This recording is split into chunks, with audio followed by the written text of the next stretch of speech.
Welcome to the world of the Liberty Jefferson nickel, a 5-cent coin that may look ordinary at first glance but carries a fascinating story of American history, artistry, and collecting. In this video, we're taking a closer look at the Jefferson nickel, exploring its design, history, minting details, interesting varieties, and the features that can make certain examples much more desirable to collectors. So before you spend that old nickel sitting in a jar, drawer, or collection, take a closer look. You might discover something worth remembering. The 1974 Jefferson nickel, a 5-cent coin that may look completely ordinary at first glance, carries a fascinating place in modern American coinage and deserves a much closer examination than its face value suggests. Turn the coin under a strong light and the familiar portrait of Thomas Jefferson comes into view, with the word Liberty and the date positioned around his image, while the reverse presents Monticello, Jefferson's famous Virginia home, surrounded by United States of America, EPLURIBUS UNUM, and 5 cents.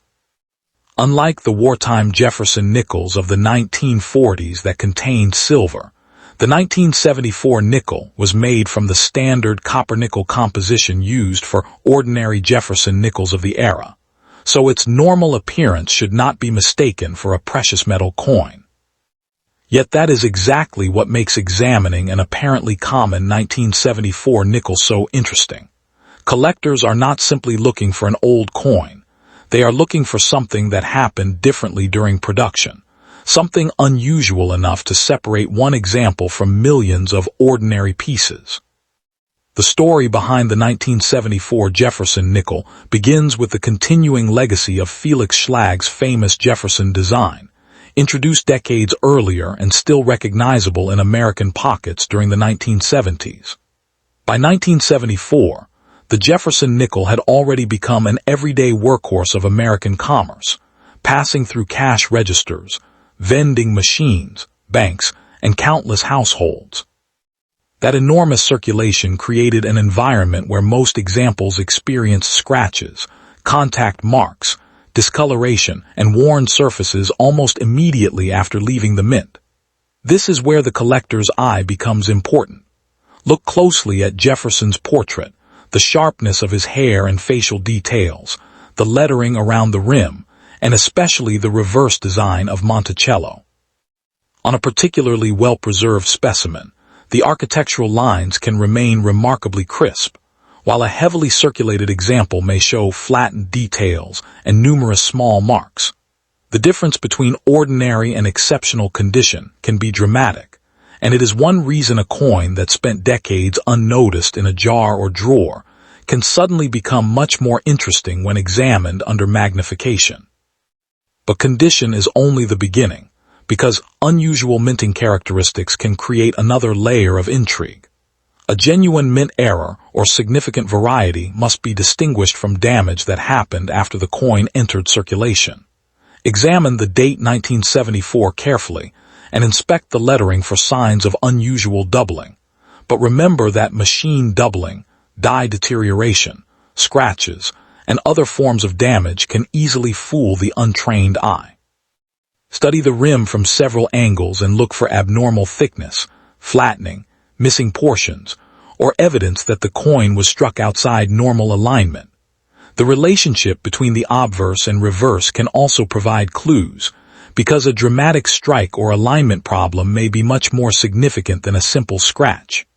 On the reverse, inspect Monticello and the surrounding lettering for unusual weakness, distortion, or doubled features. None of these observations automatically makes a coin rare, but they can tell you whether the piece deserves a second look, and sometimes that second look is where the real story begins. Now comes the question that makes collectors lean closer. What could a remarkable 1974 Jefferson nickel actually be worth? The answer depends heavily on authentication, condition, rarity, the exact minting characteristic, and what collectors are willing to pay for a documented example.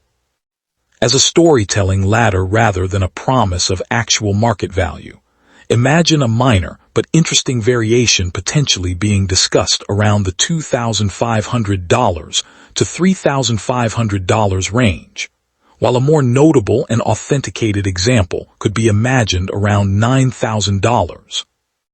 A high-grade specimen might be discussed around $5,000, an unusual mint anomaly around $6,000, and a genuinely rare collector piece around $7,500. Exceptionally preserved or uncommon examples could enter an illustrative $8,000 range, while unusual discoveries with strong collector demand might be imagined around $8,500, with extraordinary or historically significant examples reaching an illustrative ceiling of $9,000. These figures are purely hypothetical storytelling examples, not guaranteed prices or claims that ordinary 1974 nickels are worth thousands of dollars. In the real collecting world, comparable auction results and professional grading are essential before assigning a serious value. Imagine opening an old family coin jar and finding a 1974 Jefferson nickel that looks just a little different from the others.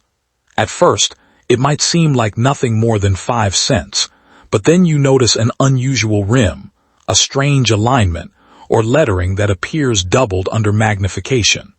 Suddenly, that small piece of metal feels completely different in your hand. A genuine, rare, high-quality discovery could theoretically become a sudden windfall, perhaps changing from an overlooked pocket coin into something worth thousands, potentially comparable to a down payment on a home in the most extraordinary circumstances. But the emotional power of coin collecting is not simply about money. It is the possibility that an object handled by countless strangers could have survived for more than 50 years while carrying a feature almost nobody noticed. That possibility is what keeps collectors searching through inherited collections, forgotten jars, old albums, estate lots, and ordinary change. Before you start imagining a fortune, slow down and examine the coin responsibly. If you have a digital scale, weighing the coin can provide useful information, but a weight difference alone does not prove an error because wear, environmental damage, counterfeit manufacture, or measurement differences can affect results. Study the metal color under neutral lighting and compare it with another normal Jefferson nickel from the same era, watching for anything dramatically different without assuming that discoloration means a different metal composition. Check the strike alignment by carefully examining how the obverse and reverse relate to each other. Inspect the rim for unusual formation, and use magnification to study possible letter doubling. Most importantly, do not clean, polish, scrape, bend, or chemically treat the coin in an attempt to make the details easier to see. Cleaning can permanently reduce collector appeal. If the coin appears genuinely unusual, preserve it in its current condition and seek an opinion from a reputable numismatic expert or professional grading and authentication service, because documented authentication is far more valuable than an exciting guess. And this is where the 1974 Jefferson nickel becomes more than just another 5-cent piece. The vast majority of 1974 nickels are ordinary circulating coins, and finding one does not automatically mean you have discovered a rare fortune. The real collector appeal comes from learning to separate ordinary characteristics from genuine abnormalities and exceptional preservation. A coin with an interesting appearance may be worth very little, while a properly authenticated and exceptionally rare mint error can attract serious attention. That distinction is the heart of responsible treasure hunting. Whether your nickel turns out to be worth face value, a modest premium, or something far more remarkable, the investigation itself connects you with a piece of American history that survived decades of everyday commerce. The next time a 1974 Jefferson nickel lands in your hand, don't immediately spend it. Turn it over, study the details, check the date, inspect the rim, and ask yourself one question. What happened to this coin before it reached me? And just when you think the search is over, remember that the most exciting discoveries often begin with coins that nobody thought were special. Somewhere inside an old collection, a forgotten coffee can, a family box, or a handful of loose change, another Jefferson nickel could be waiting with a feature that demands a closer look. The 1974 nickel may appear ordinary, but the lesson is extraordinary. Rarity is not always obvious, and valuable discoveries are often hiding in plain sight. So keep your eyes sharp, your magnifying glass ready, and your expectations realistic, because the next coin we examine could carry an even stranger story, an even more unusual minting mistake, and a value that makes this 1974 Jefferson nickel look like only the beginning. The question is no longer whether treasures are still out there. The question is whether you'll recognize one when it lands in your hand. Liberty Jefferson nickel 5-cent coin 1989D may look like nothing more than an ordinary piece of pocket change. But before you toss one aside, take a closer look at the date, the mint mark, the surfaces, and especially the details that separate an everyday example from an unusual collectible. Struck at the Denver Mint in 1989, this Jefferson nickel carries the familiar portrait of Thomas Jefferson on the obverse and Monticello on the reverse, continuing one of America's most recognizable 5-cent designs. The word liberty curves around Jefferson's portrait, while In God We Trust and the date 1989 complete the obverse design, and the reverse presents Monticello, 5 cents, United States of America, and EPLURIBUS UNUM. The 1989D issue was produced in enormous numbers, so the date itself is not considered rare, and that is exactly why this coin becomes interesting. If a normal example is common, what could possibly make one specific 1989D nickel worth dramatically more? That question is where the real hunt begins, because collectors are not simply looking for an old date. They are looking for condition, unusual mint characteristics, strong strikes, and genuine errors that can transform an ordinary-looking coin into something worth investigating.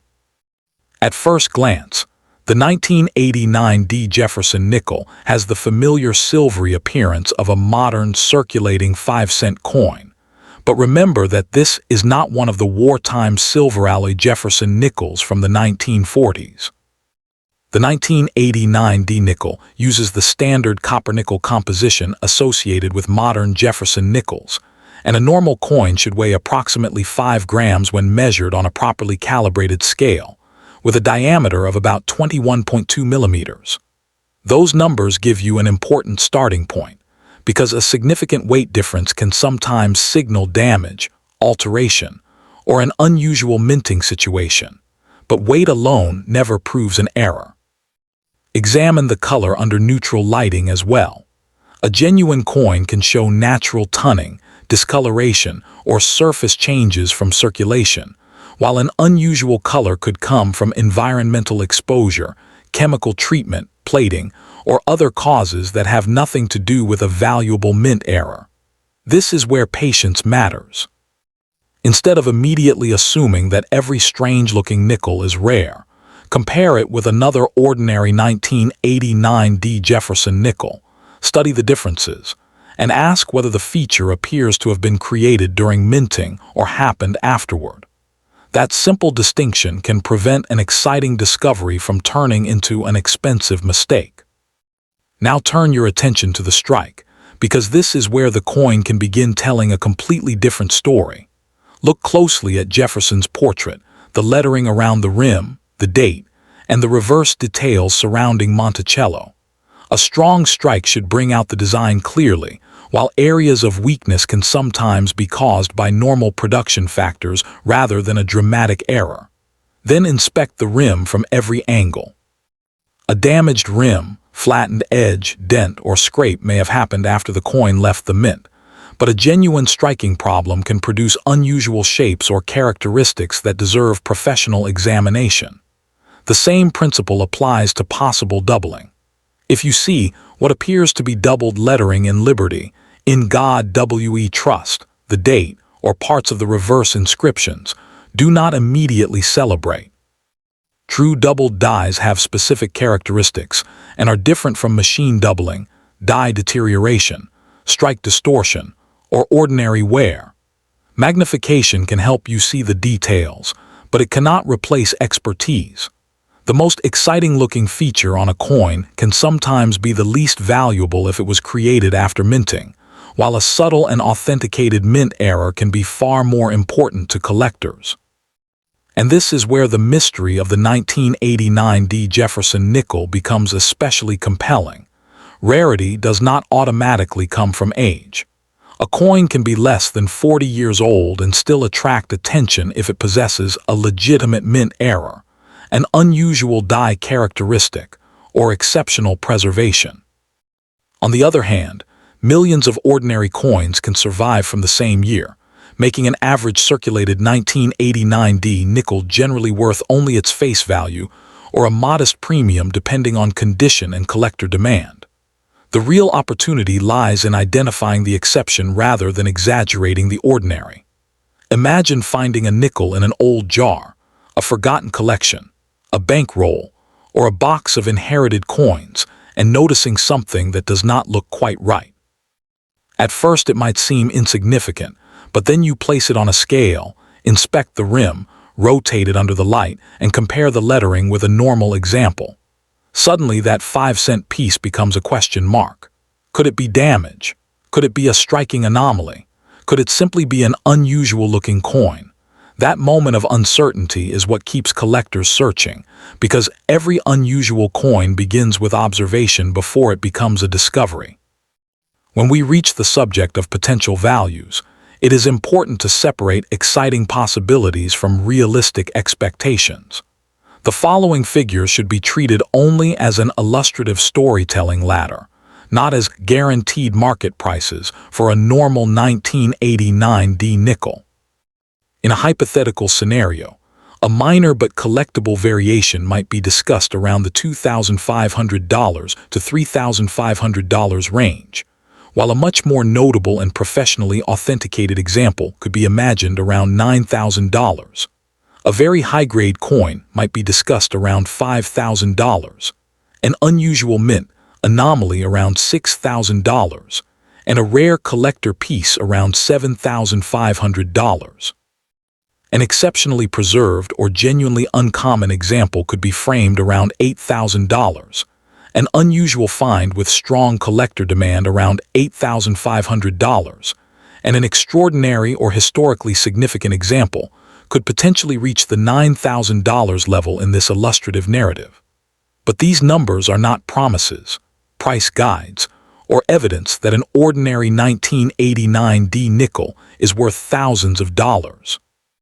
Actual value depends on the specific error or variety, authenticity, grade, eye appeal, rarity, documented sales, and current collector demand. In other words, the difference between 5 cents and a life-changing amount of money is not simply the date, it is the verified story behind the coin. Think about what that discovery could feel like. A coin found in an ordinary drawer might represent nothing more than pocket change, but a genuinely rare and authenticated error can create the kind of excitement that feels like a sudden windfall. In an extreme hypothetical case, a valuable coin could even resemble the financial impact of a down payment on a home, but that comparison should remind us how unusual such outcomes really are, not encourage unrealistic expectations. If you believe your 1989 nickel has something special, resist the temptation to clean it, polish it, scrape the surface, or attempt to repair the rim. Cleaning can permanently damage the original surface and potentially reduce collector appeal.